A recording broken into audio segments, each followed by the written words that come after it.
Have you ever worked so hard for something, prepared for it, prayed over it, given it everything you had, only to watch it unfold nothing like you pictured, and then found out on the other side that it shaped you anyway? Hey there, happy homebirthers, and welcome to episode 337 of the Happy Homebirth Podcast. I'm your host, Caitlin Fusco, and today I'm speaking with Carly Hartwig. Carly is a wife and mama of two little girls in upstate New York, a former special education teacher who followed her own journey with fertility awareness all the way into a new calling. She's now a certified fertility awareness educator and holistic reproductive health practitioner, walking women home to their bodies from the comfort of her own. And here's what makes this one so special to me. Carly has been listening to this podcast for years. She's got ready for both of her births with these stories in her ears. So it is a true honor to hand her the microphone now. In this episode, Carly shares two home births that could not have been more different. Her first, a 49 and a half hour labor with a baby who flipped posterior and asynclitic, relentless back labor, a catheter, and a middle of the night conversation about whether to transfer and how she stayed. And her second, a birth she manifested and prayed over down to the smallest detail. A water birth so fast, her midwife said the baby fire hosed out, with her 4-year-old in the room to announce her little sister. She takes us through the hard beauty of both and the tender, honest reality of two very different postpartums. You're going to love her perseverance and the way she holds it all with so much gratitude. Let's jump into today's story. Please remember that the opinions of my guests may not necessarily reflect my own and vice versa. And this show is not medical advice, it's an educational tool. So continue to take empowered responsibility for your health and your family. Carly, I am so excited to have you on the Happy Home Birth podcast. Thank you so much for being here.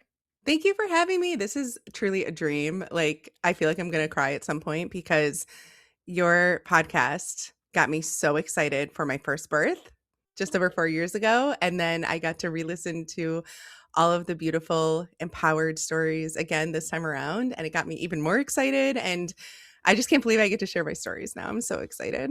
I'm so excited to have you, and it is super duper fun when it's like a relationship of I know Carly. I've seen Yeah. her on Instagram for years. We have a mutual friend. It's Yeah. so special. So I'm grateful to have you here. Would you mind taking a moment just here at the beginning to introduce yourself and your family to the listeners? Sure. So I live in upstate New York with my husband, and we have a 4-year-old daughter and now a 1-month-old daughter, and a couple of rescue dogs, which unfortunately they're sitting next to me, don't get too much love and attention anymore. I was an educator. I worked in special education forever. And then when I was pregnant, I knew I wanted to transition to be home with my daughter.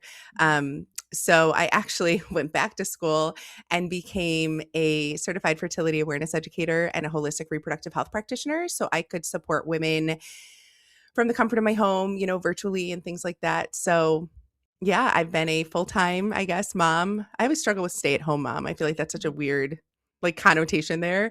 Because I'm not just sitting home all day, I'll tell you that. So I have been a full-time mom now since my first daughter was born, and I wouldn't trade it for the world.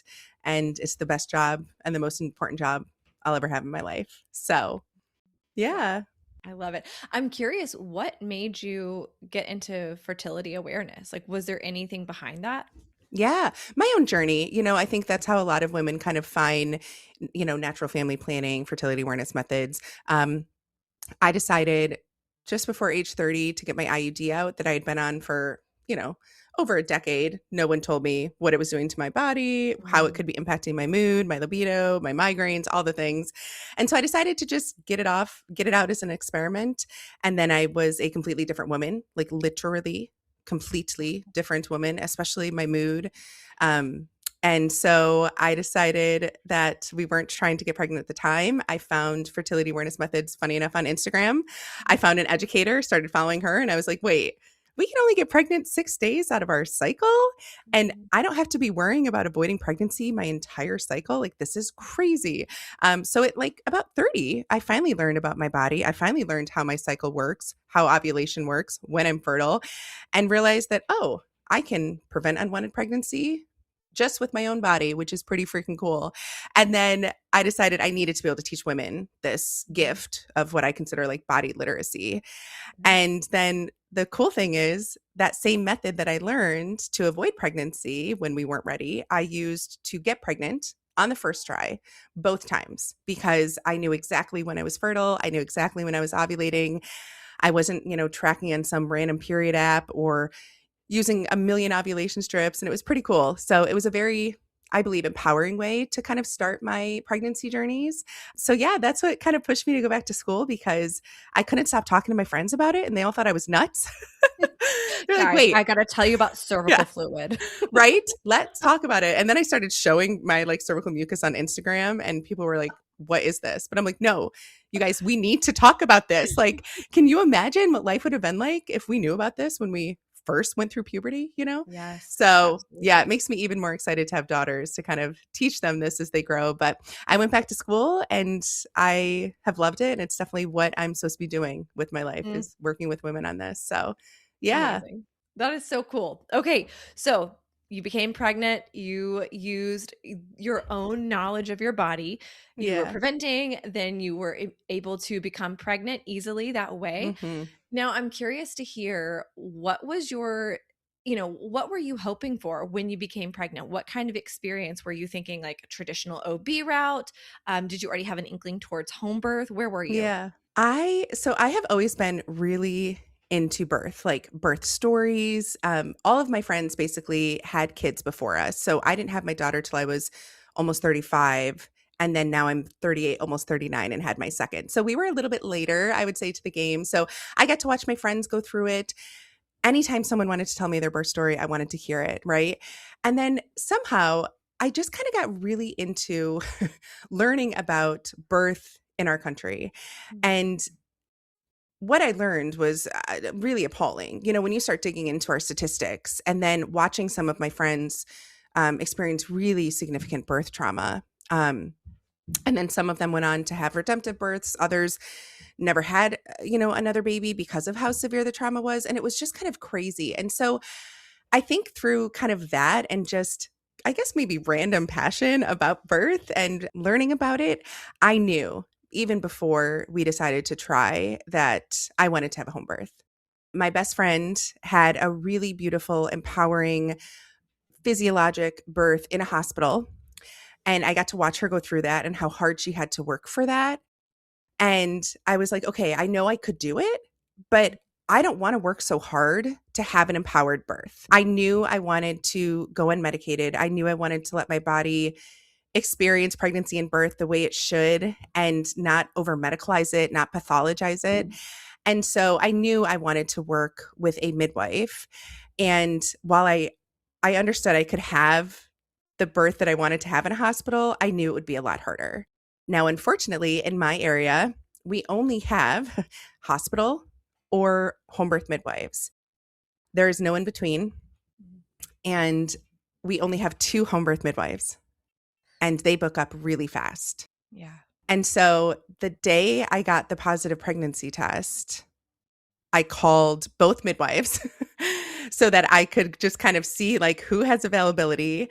Only one did. And I remember when I called her, she told me that she really had to kind of like look at her books and make sure, because she goes out of the country for like this convention once a year in the spring. I was due in April. And then she also had a couple of births already.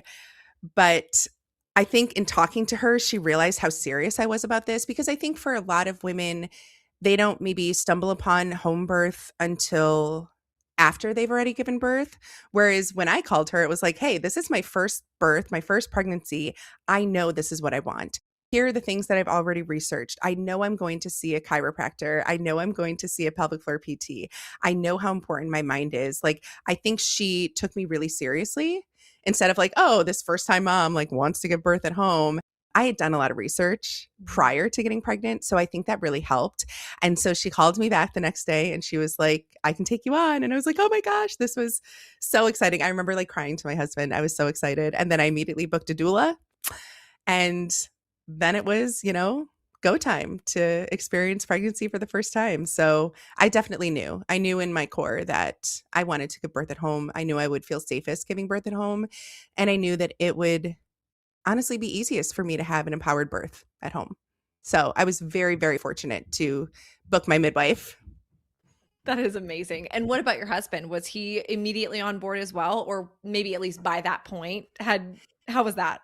He really was. Mhm. And I got to give him a lot of credit. He didn't push back. He didn't even have really fear, or at least that he didn't project or like talk through it with me. I think he had a lot of trust in me. He Mhm. knows how much I'm, aware of my body, in tune with my body. I trust my body. And I think honestly, having him experience me charting my cycles for Mhm. years, being so connected to my body, my feminine energy, I would tell him when I'm in my fertile window. He knew when I was ovulating. Like, so I almost think that kind of helped because he saw like, okay, she knows what she's doing. I trust her. I love her. And he was on board from the get-go. That's And, awesome. he started coming to midwife appointments, and I think that helped too, but he really didn't have fear or didn't project fear. Now, everyone in our life did, when we told, and we didn't tell a lot of people, but, I remember like some family members being like, "Oh my gosh, what? You know, well, I'll be there on call, ready to call 911, and I'm like, "Okay, yep." And he didn't have that. Like he also thought it was just kind of silly. Mhm. And then we did watch The Business of Being Born together pretty soon after I got pregnant. And I think that documentary was really eye opening for him. And he was like, "Wait, what? Like these things happen?" And I was like, "Yeah, yeah, they do." So I was very fortunate. I know a lot of women have very anxious husbands or husbands who don't necessarily support their dreams for a home birth. And I didn't have that experience. And I feel really, really grateful for that. And now he'll tell anybody who will listen that, like, home birth's the best, he was Mhm. talking at a work party recently, and this was right before I gave birth.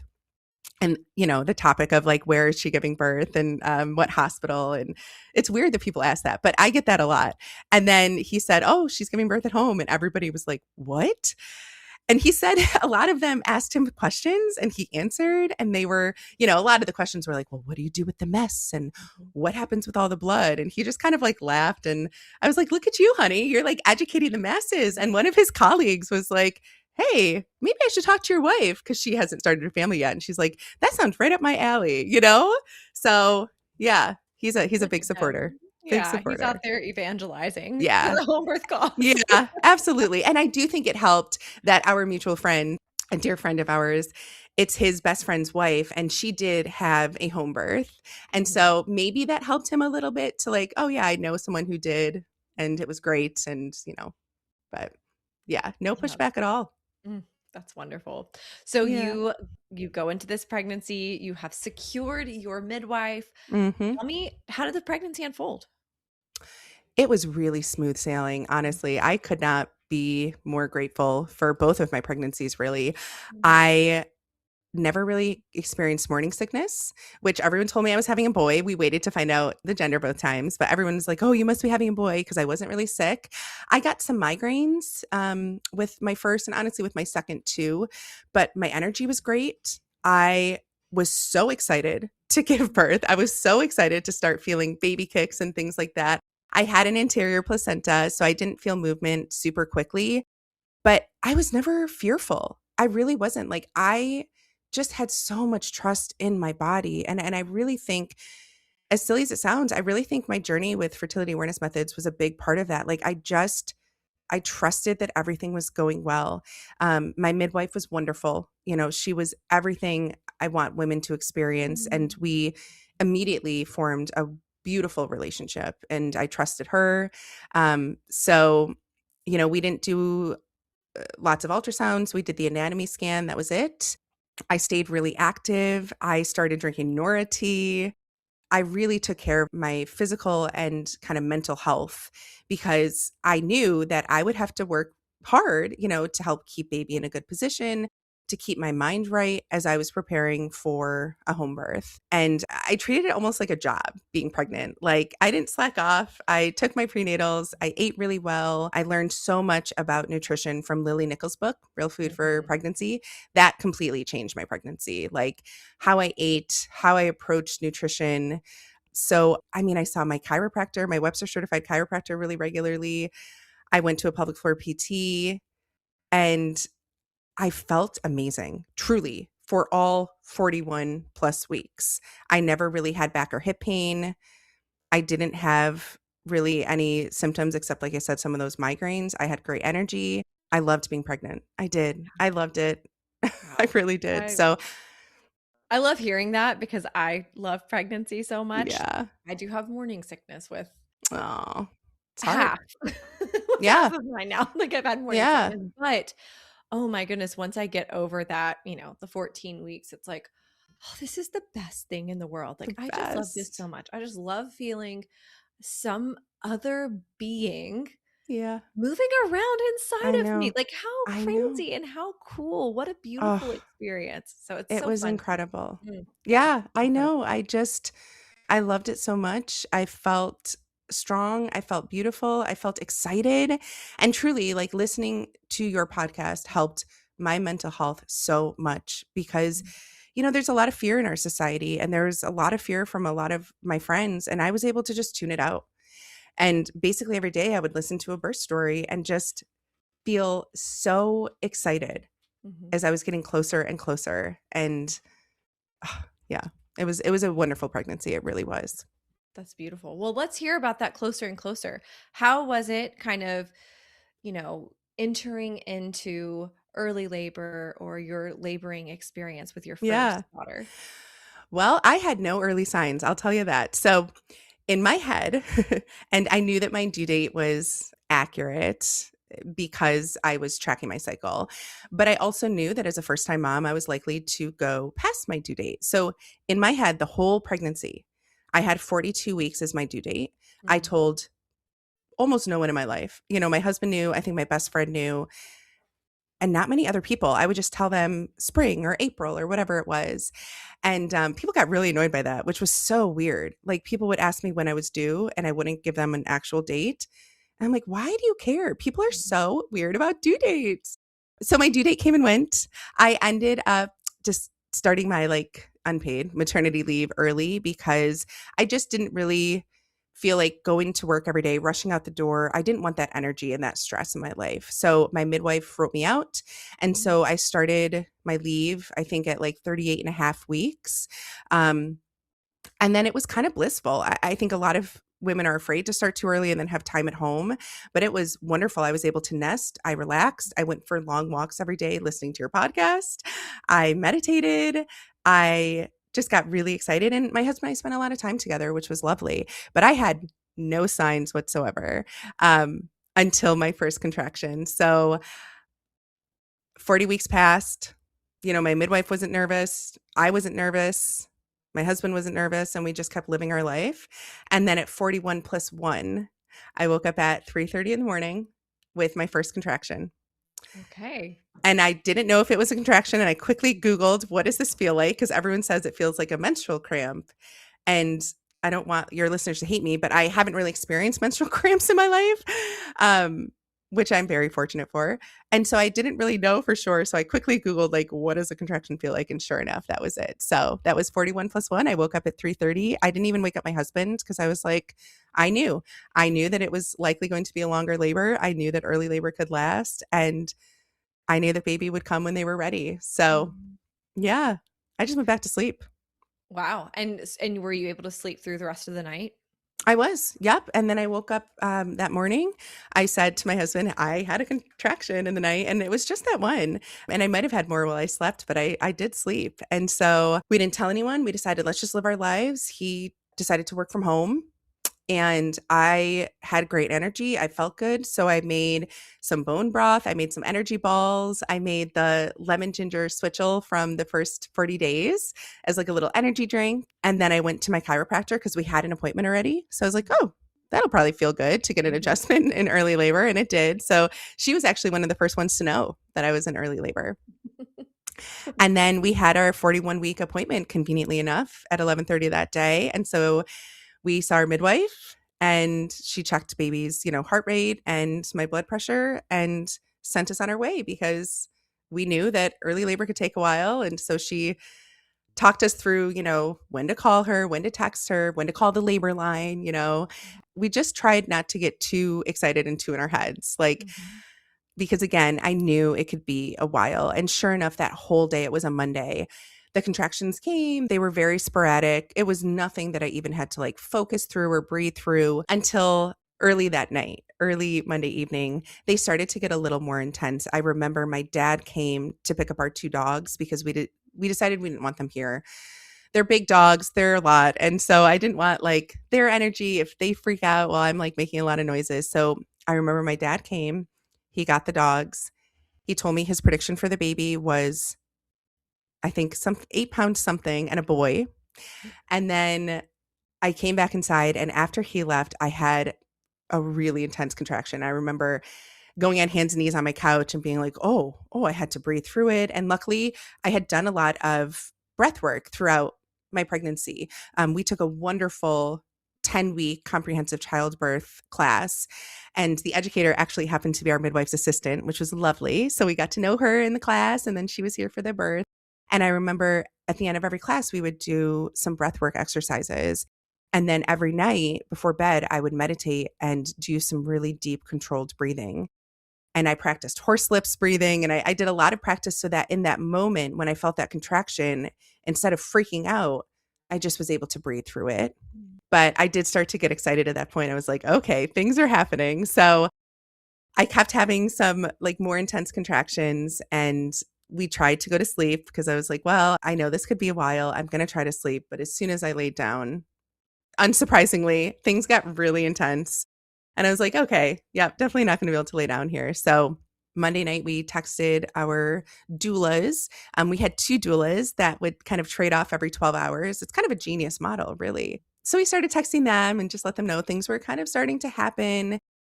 I might want someone to come support soon because I was really, really having to focus and breathe through them. And I wanted my husband to start filling the birth pool. So we had rented a birth pool, and I didn't know how long that would take to fill. And so I was like, why don't we have them come over just to support me so that you can focus on getting the birth pool ready? So our one doula came over just after midnight. So my husband started setting up the pool. That was a little stressful because we had rented it from another local doula and it was missing a piece. And he had to like find some random camping, stake from our tent and like jimmy it in. And thank God he did. And he got it filling because I started to get really nervous. Like, am I not going to have that? Because you know, we went through all of the options for pain relief in our class, and I wrote a birth plan, and I knew I wanted hydrotherapy to be a part of my story. And I was very excited about the birth pool because everyone says it's so relieving. And we had the shower too. But I started to get a little nervous. And luckily, I had my doula there to just help me focus because I was having more intense contractions at that point. And then I ended up throwing up and I got really excited because I knew that was a sign of transition. And then everything changed. Everything changed after I threw up in the early morning hours. The pool got filled, so that was great, but everything slowed right down. And basically, I almost kind of stopped feeling contractions. And then I started having back labor. So she palpated baby, and sure enough, my daughter had flipped to posterior. Now, I always knew this was maybe a chance, like there was a higher chance of this happening because I had an anterior placenta. And so throughout my pregnancy, especially in my third trimester, I was very, very aware of my body, my position. I brought a birth ball to work so I could sit on it and I wasn't leaning back in my office chair. I was doing so much leaning, all the forward inversions. I did all the spinning baby, optimal fetal positioning exercises like really every night, side lying releases.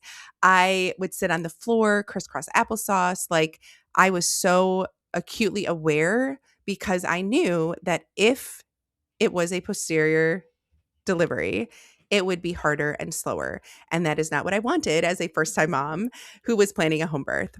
So She was in the perfect position every time my midwife palpated my belly at every single appointment. Every time I went to the chiropractor, they were like, "Oh yeah, she's in a great position." And then sure enough, about halfway through this labor, she ended up flipping. The back labor was outrageous. It was relentless. I mean, this has been over 4 years and I can still close my eyes and like think about how it felt. I had a welt from the counter pressure for weeks on my back. Like it was crazy. So as soon as we learned that she was posterior, my birth team really got into action. So I had my doula who they had flipped kind of, changing the guard in the early morning. So my other doula came. We had my midwife assistant, my midwife, my husband. I was doing side lunges. I was walking the stairs. I went outside at one point just to kind of change things up. I didn't get in the birth pool yet, even though I really wanted to, but I knew that things were likely going to be slower at this point, and I didn't want to stall them even more getting in too early. So around 6 in the morning, my midwife offered a cervical check. And this was not part of our birth plan. Like we had talked about it. I knew that they weren't super meaningful. I knew that they could get in my head. I knew that they could feel really defeating. And I didn't want that. However, because I had thrown up, I knew I'd gone through transition. I thought, well, we got to be pretty far along at this point, right? So in the moment, I decided to do it. And I was 90% effaced, but I was only about 3, maybe 4 centimeters dilated. Ugh. So that was really defeating. It was exactly why I did not want to do it. And I just decided to do it. And sure enough, it got really in my head. And I thought, okay, we're more than 24 hours since my first contraction. Now baby's posterior. Like it was really defeating. So luckily, my birth team was there to help encourage me. They kept sure, they made sure I was eating and drinking little sips of my electrolytes or my Nora tea, little pieces of fruit, things like that, because I was probably in for a lot longer with this labor. I just kept changing positions. I kept walking downstairs. I still hadn't got into the birth pool yet because I was nervous. I tried sitting on the toilet for a dilation station because everyone talks about that. And as soon as I tried to sit down, the back labor was even more intense. I couldn't do it. I literally, like, I just remember, like, nope, my body does not want to do that. So we realized basically that Tuesday just passed with me continuing to try different positions, moving all around my house, wanting to get in the birth pool, but not. I did do some showers just to kind of get a little bit of that relief. Eventually, I decided to get into the birth pool, and I finally started losing some pieces of my mucus plug in there, and they were bloody. And that was encouraging because I hadn't lost any of that prior to going into labor. But we realized at one point, maybe Tuesday afternoon, that I hadn't peed in a really, really long time. My midwife noticed. So she must have kind of been noting that. And so we realized collectively that it had been 9 hours since I peed. And so my midwife was like, okay, we need to get you to pee. So we tried having me, get into the birth pool to be relaxed. I couldn't do it. We tried having me shower and just try to relax in that. I couldn't do it. So in the afternoon, she was like, okay, we got to get some pee out of you. Like that's probably not helping how everything's feeling. So we need to get this out. So she offered a catheter so that I wouldn't have to go to the hospital to get one. I had never had a catheter in my life. Let me tell you, that was excruciatingly painful because I had to lay on my back on the bed and get the catheter put in. And I had my husband and my doula kind of shoving their hands under my back to try to keep giving me counter pressure because the back labor, that just like basically never stops. It's not like now that I've experienced, the front labor contractions, it's not like that wave. It's really just like constant. Maybe it dulls a little bit, but it was very intense. And I will never forget how painful that was. But thank God it worked. As soon as she had the catheter in, my urine came out. She was down there. So she decided, let's also do another quick check. I had only progressed to 4 to 5 centimeters. So not much progress in, probably 8 or so hours. And then things were kind of uneventful after that. I continued to have the back labor. I continued to get in my head about why this was so slow and so long. Baby wasn't flipping. She was most definitely still on the right side. And so I just kept changing positions. I would get in the birth pool for a little bit. I would get out. I would get in the shower for a little bit. I would get out. And It was really hard. It was really Mhm. hard to just feel like nothing was changing. So at about 11 o'clock that night, so this was the second day of labor, 11 o'clock, my midwife came into the room. And I will tell you, like, she was a very kind of hands off midwife. Like, she wasn't in my face the whole time. And even my doulas, like, there was a lot of time where it was just me and Anthony, my husband, which was really nice because I just needed him to hold me, to tell me that, like, we're doing this, I'm getting through it. And then, my doula would come. She came and switched out with him so he could go rest a little bit, which was nice. He needed that. And I think it was a lot on him to see me go through this. And so he came in the basement and rested. My doula was with me. My midwife was kind of hanging out in another room, but she came in at 11 and said, I want to talk to you. And I was like, okay. She's like, your contraction pattern has not changed, like, really all day. And I am fine staying as long as you want to stay. Your heart rate's good. Baby's heart rate is good. But I want to make sure that you can continue to do this. And I don't want you to get to a point that you don't have the energy to keep going. So I think it might be a good idea to get Anthony back up and you guys can talk about possibly transferring. And, like, even, like, over 4 years later, like, that makes me so emotional to just think about because I just felt so defeated and so sad because I had been doing so much to work towards this home birth. And at the time, there was COVID restrictions. Even though this was 2022, there were COVID restrictions at my local hospitals. My midwife would not even have been able to come with me. And so I would have had my husband. I don't know if I could have had my doula. I don't know if they would have had two support people, but I was just so, so sad and so defeated. And so my husband came up and I just cried and I kind of leaned into him and he gave me counter pressure because I was still having back labor at the time. And we talked about it and he's like, listen, Martha, our midwife, just said that she will stay with you as long as you want to keep doing this. You're good, baby's good. So this is up to you. If you want to stay home and do this, then we're doing this. And so I decided to do one more cervix check and just kind of see, like, had I dilated anymore. And then we would make a decision from there. So birth team came back in. I was very nervous. My midwife very excitedly said, "You're fully dilated." And, like, everyone, like, you could just hear this collective sigh. I had a birth photographer too, and she was a doula. So she was just as excited as all of us. And we just, all these women in my room, just like, oh, okay. And so as soon as I heard that, I was like, got it. I'm doing it. We're doing this. Let's Yeah. go. And so I was very excited. I kept having the back labor. I kept trying to do lunges and things like that. It was 1 a.m. I remember I was downstairs in my foyer doing a lunge on my stairs. And all of a sudden I felt like I had to push. And I screamed up and I said, I think I'm going to push. And then I said, no, wait, my body is pushing. So now that I know the difference, I think that was the Ferguson reflex, right? So, like, baby's head was probably on my cervix, like, telling my body, let's go. So my midwife, I remember, yelled down, she's like, don't fight the urge, Carly. And she, like, threw down Chuck's pads and we had the Chuck's pads on her. But sure enough, she was not born downstairs at that moment. It was just my body kind of getting ready. And so I got through a few more contractions and then decided, let's get back upstairs because I had always thought I would give birth in the pool. So I was like, let's get back upstairs. I decided to take a quick shower, see if that water kind of hitting me would help me relax a little bit. I still kept feeling that reflex of, like, my body kind of needing to push, but I wasn't feeling any pressure, like a head or anything like that. I wasn't feeling like anything was moving down. So after the shower, I went back in my bedroom. This was maybe just before 2 a.m. And I went right to my bed. I went right to my bed and I got on hands and knees. And looking back, I guess that was just kind of an instinct. I walked right past the birth pool. So I did end up giving birth on my bed in that position. But I got onto the bed just around 2 o'clock. I was making some crazy, crazy noises. But I will tell you, I am so proud of myself. Even looking back, like, I was so in control of my breath. I didn't fight the urges. I didn't fight the pushing.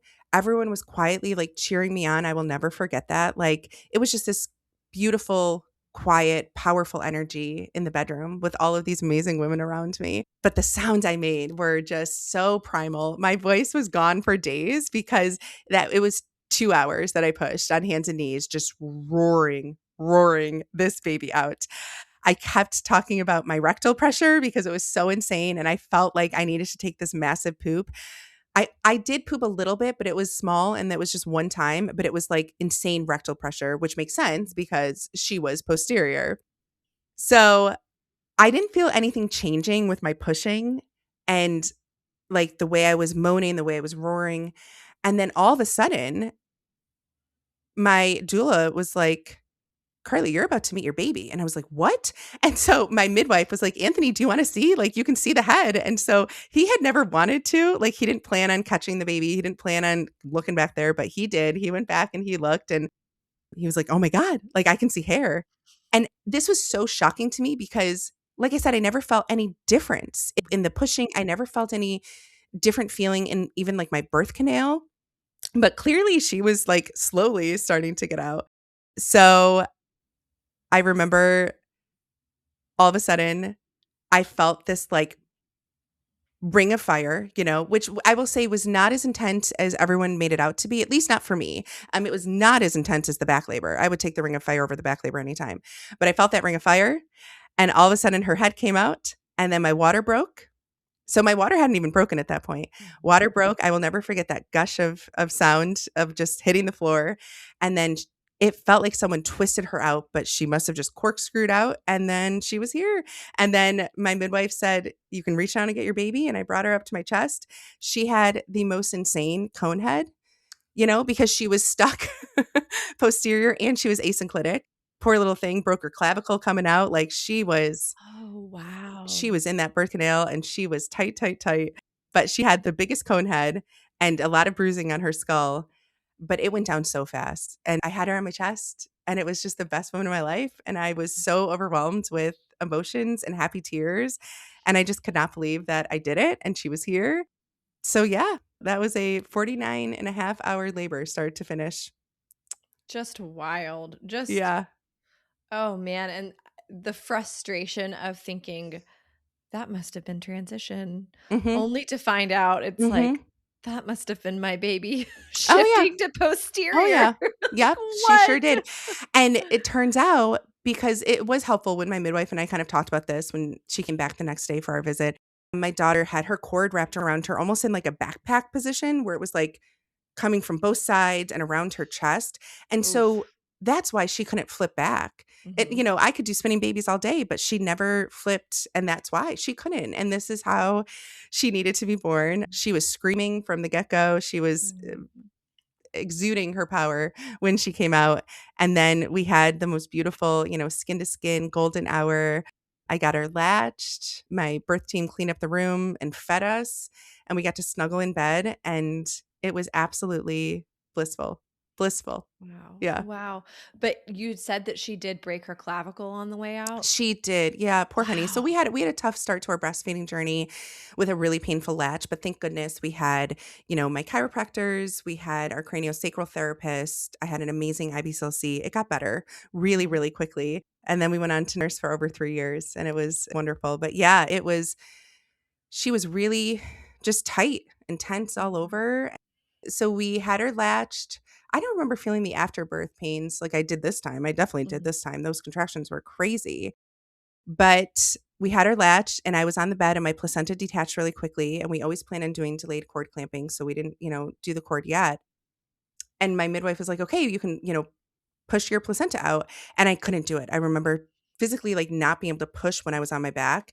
And so I ended up having to get up to squat to do it. So we let the cord stop pulsating, turned white. My husband clamped it, and then I squatted on the floor real quick, got the placenta out in one push. Everything was great. My bleeding was great. The placenta was so cool to look at. Like when my midwife showed us like the both sides and which side was to baby, which side was to me, it was pretty amazing. So, and then like she had that hematoma, from being stuck in the birth canal kind of sideways and backwards. And that went down so fast. By the time my midwife did her newborn checks a couple hours later, it was completely gone, which was wild. And then, yeah, I remember everybody left a few hours later and we all slept in the bed and she just slept between us and we slept hard for hours Mhm. and it was amazing. We did Yeah, it. you all needed the rest, all 3 of you after that one. We definitely did. Wow. Oh my goodness. Well, I'm really curious to hear how that birth compares to your Oh most gosh. recent birth a month ago. So let's jump into Yeah. that. Could not be more different. Could not be more different. So I had another wonderful pregnancy. We got pregnant on our first try. I ovulated, I believe, on our wedding anniversary, which was kind of fun. Working with the same midwife, of course. I've been seeing her for years for all of my like gynecological care. So I officially left my OB in the dust because I just loved my midwife so much. And another really uncomplicated pregnancy. So once again, we decided to wait to find out gender. I basically did everything the same. So really dialed in my nutrition, my protein, kind of loosely followed the brewer's diet, but really a lot of emphasis with Lily Nichols' Real Food for Pregnancy. Saw my same chiropractors, saw a pelvic floor PT, stayed really active. We only did the anatomy scan again, so just the one ultrasound, and everything was great.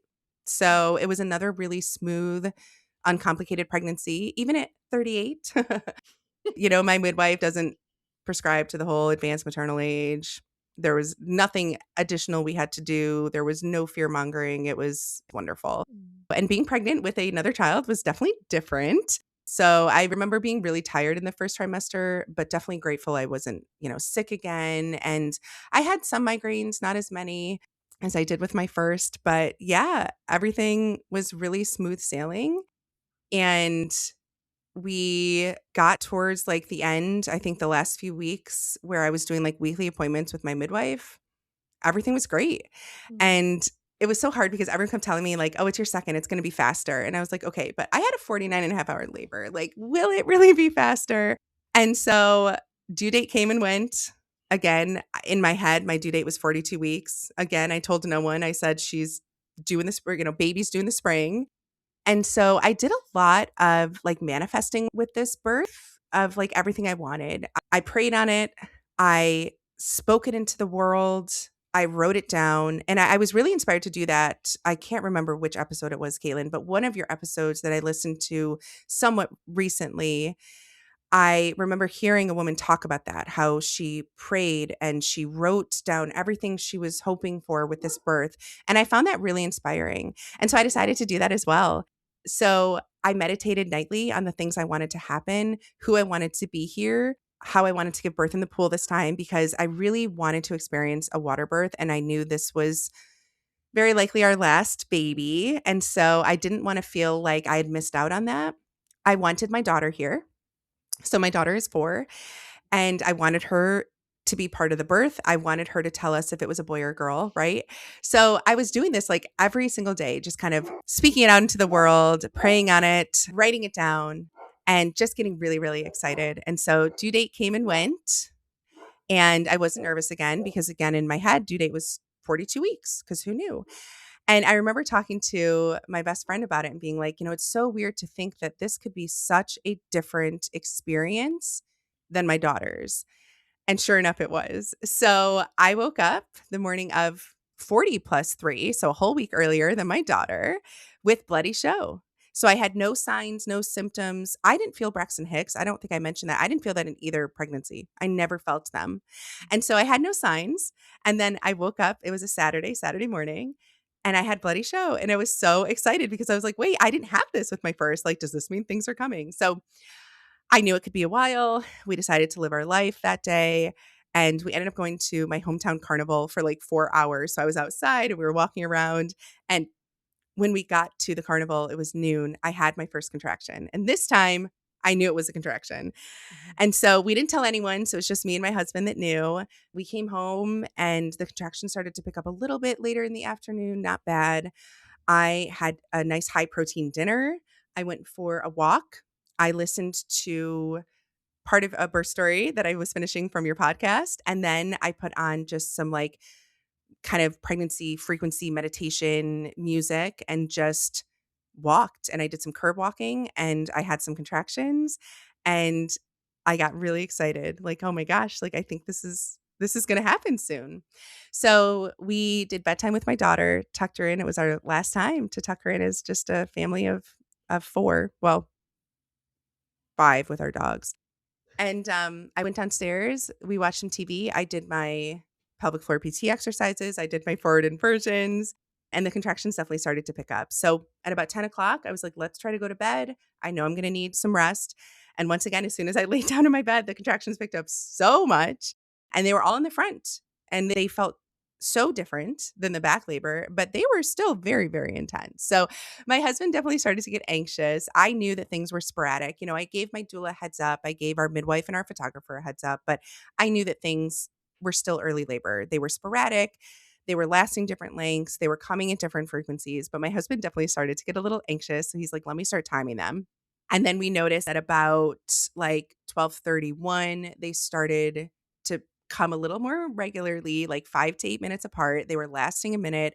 And holy moly, they really picked up in intensity. I had to really dial in my breathing, really focus on kind of getting through them. So we had my doula come. It was a different doula this time. It was a wonderful woman that I've become like best friends with over the last few years. So that was really special.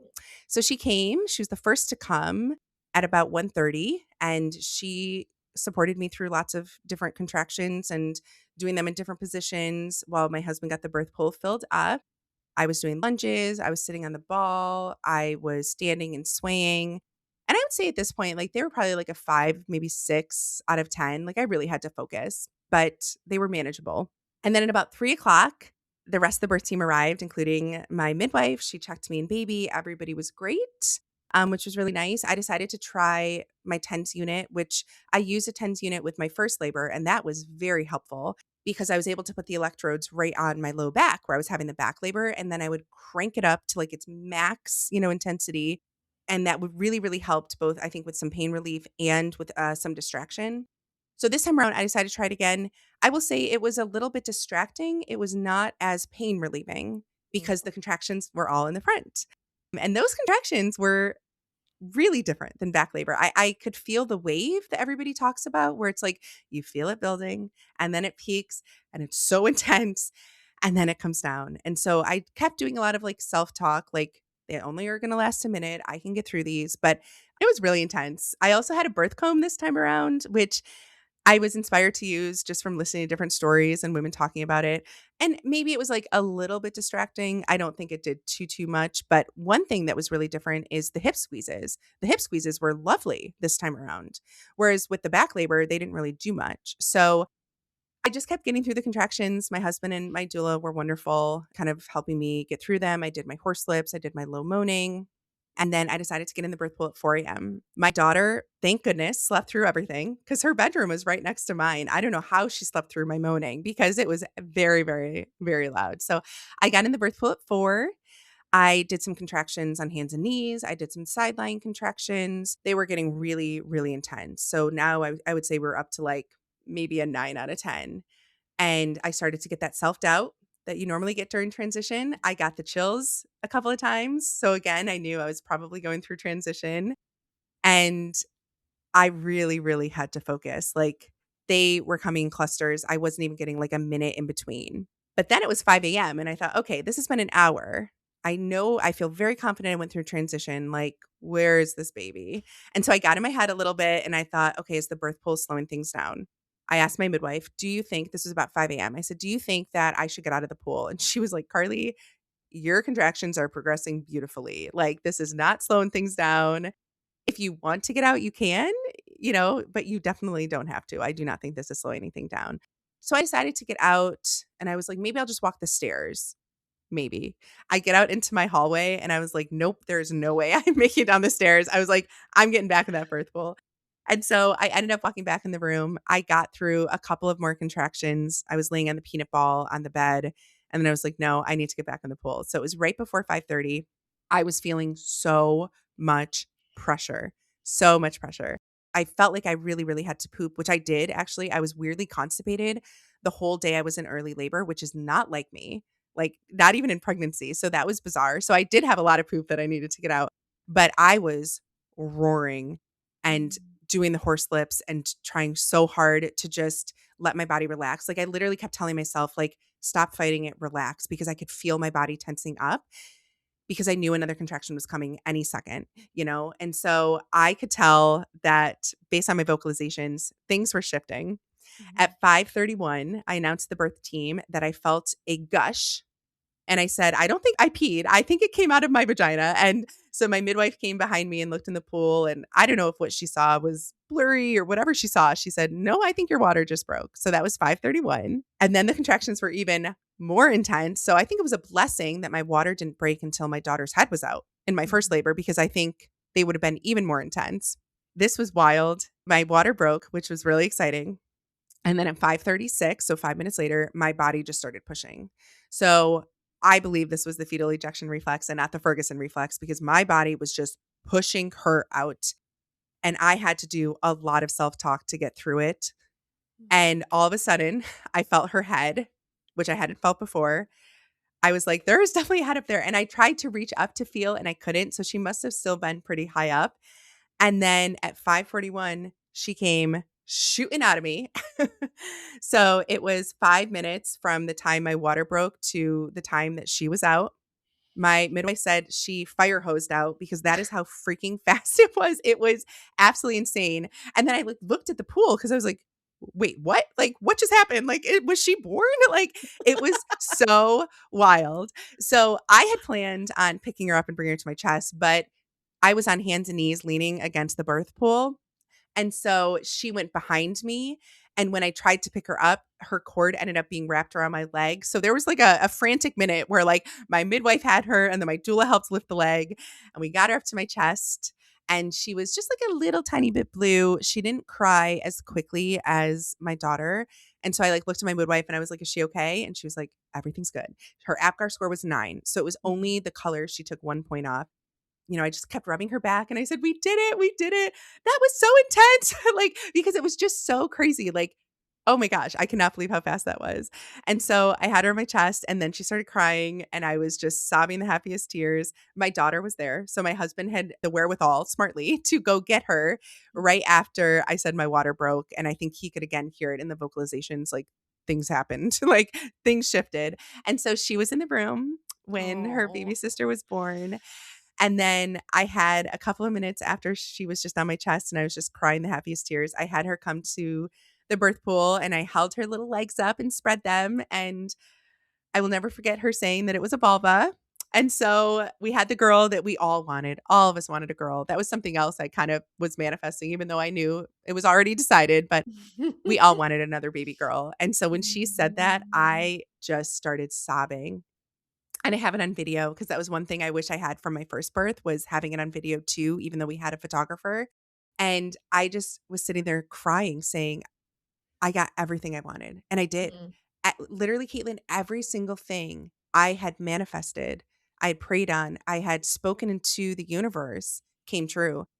I just felt like I was flying. Like I felt like I was floating out of my body. I was just elated when she told me it was a little girl. So happiest moment of my life, tied with, you know, my first daughter's birth. And so I knew my midwife didn't want me to be in the pool too long, just so she could monitor kind of blood loss. And so I ended up going to the bed after probably like 5-10 minutes. Once again, could not deliver my placenta laying down flat. My placenta detached really fast. And so I had to get up and squat to push it out. And I had my daughter latched on me. And so I have this picture of me with this beautiful, like, sunrise kind of light coming in the morning.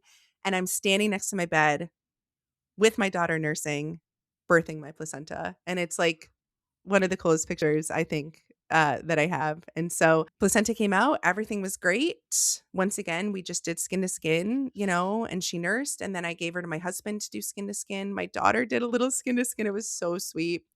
Just while my midwife was checking me out, I didn't tear in either birth, which is kind of crazy. I mean, it's crazy that Whoa. I know I didn't tear with my first. I forgot to mention that. Even posterior and asynclitic.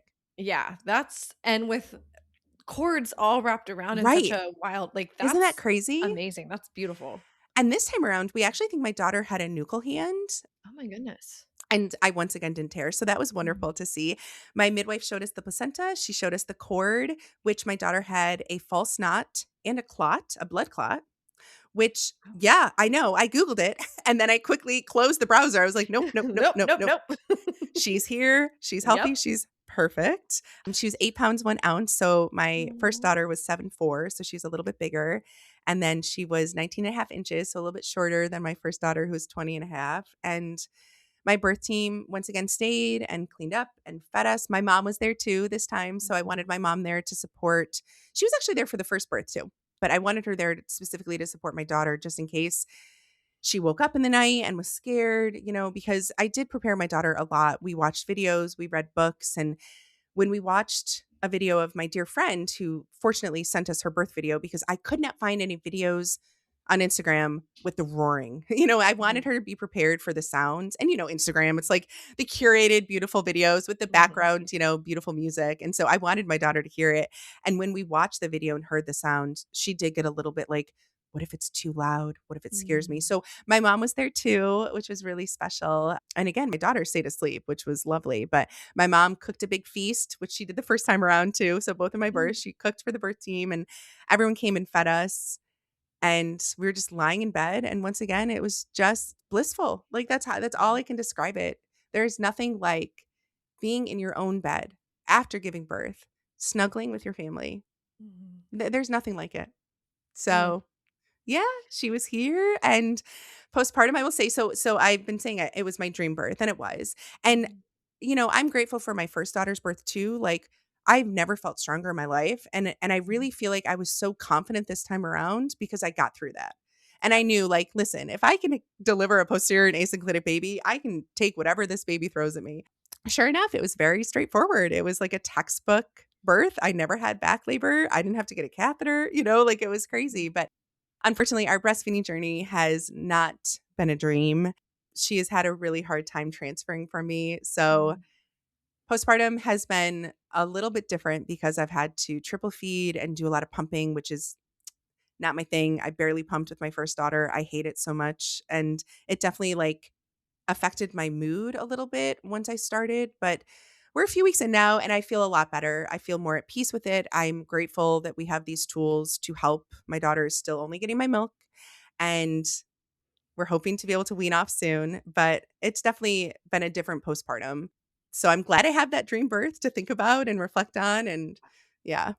Wow, Carly. Yeah, I mean, and really it shows you've experienced like the full range, both Yeah. in pregnancy, well, in labor, giving Yeah. birth, and then that postpartum, you've kind of experienced all of it Yeah. in these two births. And gosh, what a contrast though. I know. I Especially thinking know. about the labors, just incredible. Like Yeah. such a massive contrast, so different. And yet So different. at the end, here you are just feeling so empowered and strong Mhm. and Mhm. excited about Yeah. both. It's just amazing.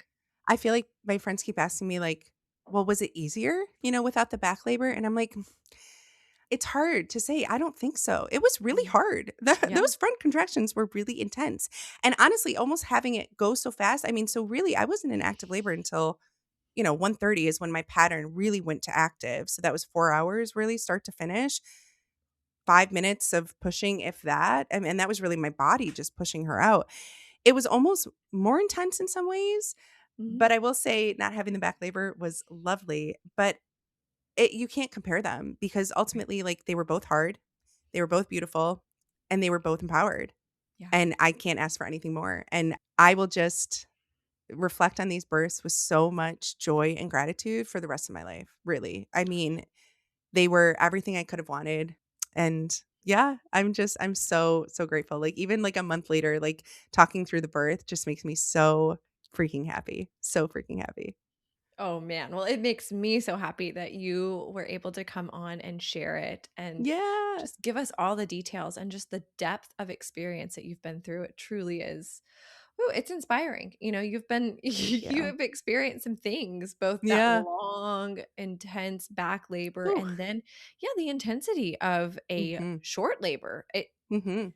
It is another type of intensity. It sure is. It's fascinating. It's It's almost, like, ironic too because they were so different and both of my girls we've had to do a lot of body work because Yeah. they had a lot of tension, a lot of Yeah. tightness, even though one was from being in the vaginal canal for hours and the other one was she didn't get much of a squeeze because she came out so fast. So Right. it's kind of like funny how there was almost that like similarity, even though they were so different. But Mhm. I wouldn't change anything. I am so grateful that I had the birth team that I did.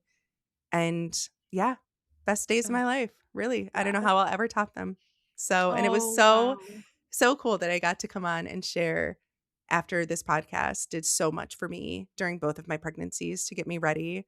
It just feels surreal that now it's my turn to share.